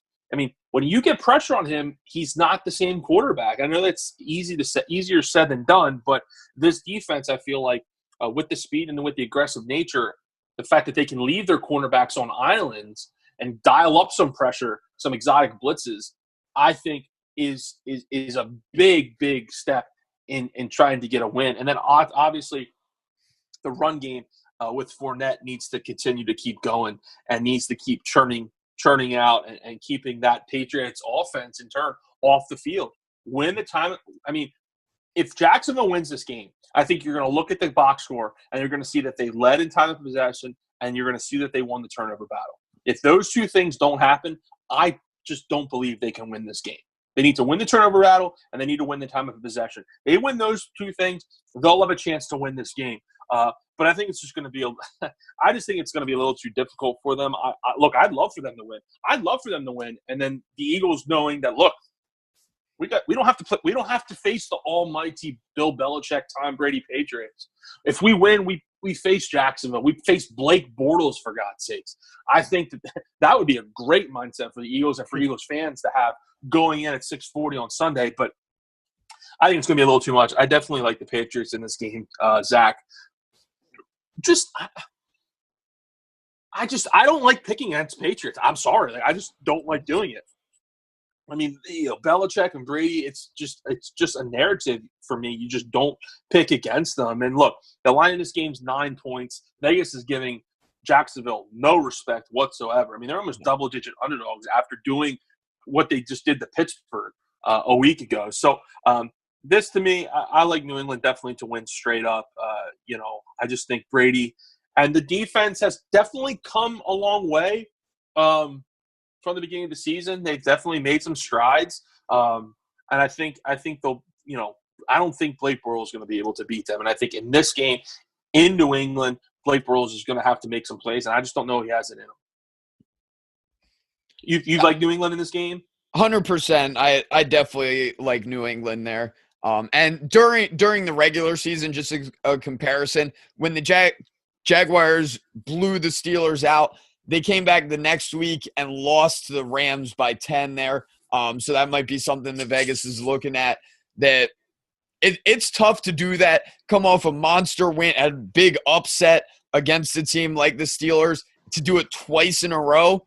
Very, very difficult challenge there. So I've got to go with New England in this game. For sure. And then the other game, the NFC Championship game, Philly and Minnesota. This one's being played in Philadelphia. And I'm excited for this. I think this is easily the most evenly matched game here. I expect it to be a close game, but I actually like Philly in this game. I think... What? He's finally come around. It's taken almost the entire year, but Zach Hoffman has come around on the Eagles. This is fantastic. Okay. All right. I like it. I just... Tell us why. Similar to what I was saying with Jacksonville, that Minnesota was able to pull this huge upset here. I think coming off of that, where they barely won. If it was the Saints playing the Eagles, I would be very confident picking the Saints. This Minnesota team, I still like them. I still think they're good. But I think they're very similar but the Eagles are going to be able to hold back this Minnesota offense better than this Minnesota's defense can carry their team like they have throughout the year. I think Minnesota's going to have a hard time jumping out to such a big lead against a much better Eagles defense compared to what they played there in this with the Saints team. And it's definitely going to be tougher for them. I like this Eagles team. Their running game has impressed me. They spread it around well offensively to their different receivers. That's something that's going to be dangerous. We saw the Saints have some problems when they constantly had to try and force it into Michael Thomas, like I mentioned during our coverage of that game. And the Eagles don't have to do that. They don't have to constantly force it to Alshon Jeffrey. They have Nelson Aguilar, who's had a fantastic season. They have Zach Ertz, who's had a fantastic season. Their running backs can catch it out of the backfield pretty well there, especially Clement and Ajayi. I think it's going to be a close game, but I'm picking the Eagles in this one. My man. I like the Eagles too. It's funny. I said that if we got to this point, I'll cross that bridge when we got there. And I thought they would win against Atlanta, and I was right. And after having 2 full days to really think about it, kind of dive into the matchup, really, look at what each team has, what each team likes to do, I just think it favors the Eagles. And I know, Vegas has made this a 3.5-point spread for Vikings. They think the Vikings should be favored. I see a lot of people already liking the Vikings. A lot of people at NFL Network are already liking the Vikings. ESPN already liking the Vikings, and that's fine. But I think that's just being lazy. I think that's, if you're looking at this matchup, okay, people like to talk about, Vikings, fantastic defense. You're right. They do have a good defense. They allow 16 points per game. That's fantastic. I mean, that's a Super Bowl winning defense. But the difference between them at home and on the road is pretty dramatic. It's a full touchdown difference. This team gives up 13 points per game at home. They give up 19 points per game on the road. Zach, let's look at the teams that the Vikings have played on the road. The teams that actually have a pulse. I'm not going to count that last game against the Packers where the Packers absolutely started nobody. I'm not going to count the Browns. I'm going to talk about the teams that actually have a pulse on offense that they played on the road. Steelers, they give up 26 points. Redskins, they give up 30 points. Lions, they give up 23 points. Panthers, they give up 31 points. I mean, teams that actually have a pulse and actually have playmakers that can make plays on the road, they're not the same kind of defense. And look, Nick Foles, I mean, is he Drew Brees? Hell no. But he was good enough on Saturday, and I think he'll be good enough again on Sunday night. And I think they'll get the running game going, and I think the game plan I don't think is going to be too different from what it was on Saturday. Let's have the defense hunker down, keep the game relatively close, not make us play from behind, I think is important too. Eagles really can't get 10, 14 points down. That's just going to be really difficult. But I don't think it'll get to that point. Talk about the Eagles defense, Zach. Mm-hmm. At home, the Eagles defense allows 13 points per game over the last month of the season. Their defense at home has been absolutely just smothering. Teams right now are just not coming into the Lincoln Financial Field, and even the last 2 years for that matter. Teams are not coming into Lincoln Financial Field and scoring a lot of points, and teams aren't coming into Lincoln Financial Field and winning. Over the last 2 years, Eagles have the best home record in football. And that defensive line for the Eagles, I think, is obviously going to give Case Keenum some trouble. When he was hurried last week against the Saints, Zach, he didn't look good. When he was hurried last week against the Saints, his passer rating was 1.5. Damn. He had that really costly interception where he off his back foot being pressured. You can't throw that ball up. You know, if he plays like that and he makes those boneheaded plays under pressure, it's going to be a long night for the Vikings. Eagles' number one rushing team, defense, in the NFL. They'll take away Latavius Murray. They'll take away Jaren McKinnon, make Case Keenum beat them. I don't think Case Keenum, first road playoff start at the Link, one of the craziest places to play, I just don't think Case Keenum has him in it. If this was in Minnesota, I'm going the other way. I'm not even thinking about it. I'm not even thinking about it. I don't think the Eagles could go into Minnesota and beat the Vikings. But home field advantage to me is the ultimate decider in this one. I like the Eagles. I think the Eagles win this 4-6 points, somewhere in there. That's the way I look at this. Man, some great stats there. I love that breakdown there, the home and away splits on both those teams. Interesting that we agree on that one. I know I'm hoping to see 2 close games here coming up. Yep. Hate seeing the Eagles win like this, but they're a quality team to watch here. I will give you that 100%. Cannot disagree, even without Wentz there. And that's the thing. I mean, the fact that they're doing this without Wentz just makes it all the better. Like, I mean, the Eagles are playing with house money right now. As an Eagles fan, if they lose Sunday, will I be upset? Absolutely. Will I be devastated? No. I mean, they don't have their MVP quarterback.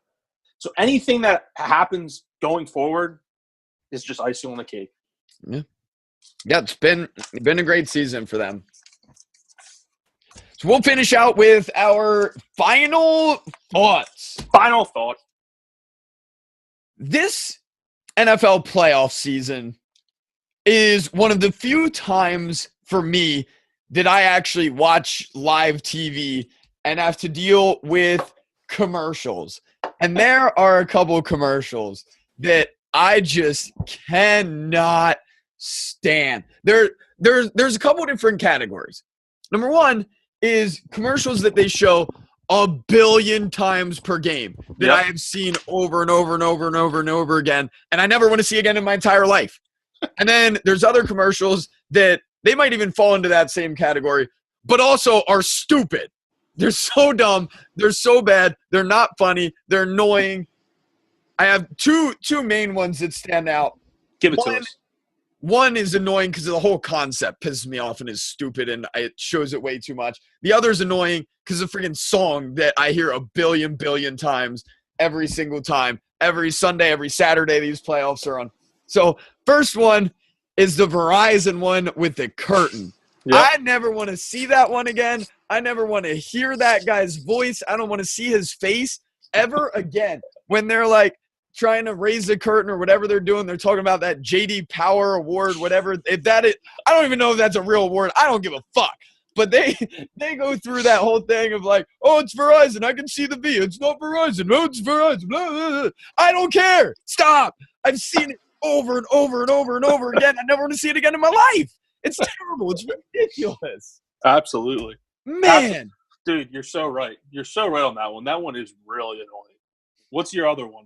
My other one, it's just that, like, it's the same song. I don't know it off the top of my head or anything, but that Samsung commercial where they, like, make fun of the Samsung versus the iPhone. It's actually a creative commercial, but it's just, like, the same song a billion times per day when I'm watching football that I can hear from another room, and I know he's like looking at his iPhone that needs. I know exactly which charger, like whatever. Yep. The dumbest part of that pisses me off every single time is when the guy and his girlfriend or whatever she is, they're watching a movie and he's trying to watch his iPhone in front of his face while it charges and he has headphones. Like, who does that?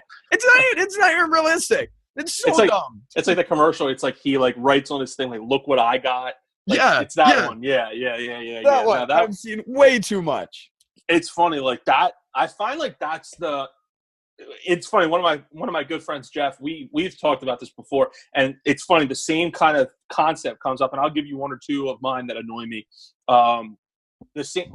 It seems to be like those songs. The songs just like piss you off because like you hear them constantly. Sometimes they like get your head and you find yourself singing them. It's like, no, I don't want to sing this. This song's terrible. It's annoying. It pisses you off. One for me, they play it on TV somewhat, but I've seen it a lot on YouTube when I watch YouTube videos. We talked about on here before that I watch a lot of YouTube videos, just highlights, documentaries, whatever. I like to use YouTube a lot. That Apple iPhone commercial, the 10 one, have you seen that one? The Apple iPhone 10 with the different like heads and stuff. Yes. Okay. Yes. Yeah, I know what my God. YouTube. They must have a huge contract with Apple, because every video you watch, that is the fucking ad that comes out there. And it's just like, you can't skip it because it's like just short enough to where you can't skip it. It's just like, oh my God. And it's to the point where it's just like, I turn the volume down until the freaking the real video starts. It's just brutal. And it's, you know, the other thing about the commercials too that pisses me off, Zach, now that we're into these every playoff game's a primetime game, a nationally televised game, I should say, is the amount of commercial breaks are just terrible. I mean, it's like commercial, kickoff, commercial, timeout, commercial. It's just like, fuck me. This is brutal. So that's another thing, just a little side note that really pisses me off, is the amount of commercial breaks for nationally televised games. They are just outrageous. Yeah, it is definitely ridiculous. And it always makes me wonder how effective those actually are. Like, who is like, oh, I've seen this commercial a billion times. Let me switch to Verizon because they want a JD Power thing. Like, dude, another one that I just thought of that pisses me off. Have you seen the Apple? It's another Apple one, ironically enough, the most lucrative business in the country. Have you seen that Apple iPad Pro with that ugly girl that's like on her bike and like going around the city? Oh, yeah. And dude, at the end, she should get punched in the face. Oh my God. I'd take that fucking iPad and shove it up her ass. That sweet little neighbor comes out and says, oh, hey, honey, what are you doing on your computer? And she's like, what's a computer? I'd say, Bafangul, fuck you, you fucking dyke-looking bitch. God, that pisses me off. So the first time I saw that, I hated that commercial. I mean, that little girl, she's like, oh God, dude, I hate that. She deserves to be fucking just elbow dropped from the top rope. Oh my God. I saw the exact same thing. You know what you would love? I'm not sure if you've seen this or not. There's a guy that makes fun of those like Chevy commercials where it's like real people, not actors or whatever. Yeah. Oh, yeah. Have you seen it with they call him Mock, where he's like, because he has a Boston accent and they spell his name M-A-H-K, and he's Mark. Like, yeah, and no, they like that. They put him into these commercials, like the same commercials they have on TV, and he just like makes his own smart ass comment, and some of them are really funny. Like the one I remember the most was they're like all getting into this car and like looking at the features or whatever, and they like explain like, oh, this is like some fancy shit we have, and the guy, the one guy's like, does it tell us how many guys get in the car with my daughter? And everyone's like, ha, and it's like a nice laugh, and the guy's like, so we're all just gonna laugh at the fact that this guy's daughter's a whore. That's awesome. Those like commentary videos are if you come across some good ones, man, some of those are really funny. That's good stuff, man. That's I'll just send you some of those. That guy's videos are hilarious. Commercials are just, they're brutal. So many of them are so lame. It's very few and far between I find one that I like and that I laugh at. Very few that I do laugh at. Definitely the worst part of the NFL playoffs. So that's why that came up as final thoughts right now. Easily. Absolutely. All right, excellent talk. We'll close it out here. Anything else from you to add here? Not really. Good show. Really in-depth. I thought it was a really good show tonight. Really in-depth of kind of breaking down each divisional round matchup, giving a little insight, a little preview to the NFC Championship games. Everyone enjoy the two games coming up this weekend. I hope we made you laugh a little with the final thoughts, and I hope we gave you some good information throughout the rest of the show. Everyone have a good rest of your week.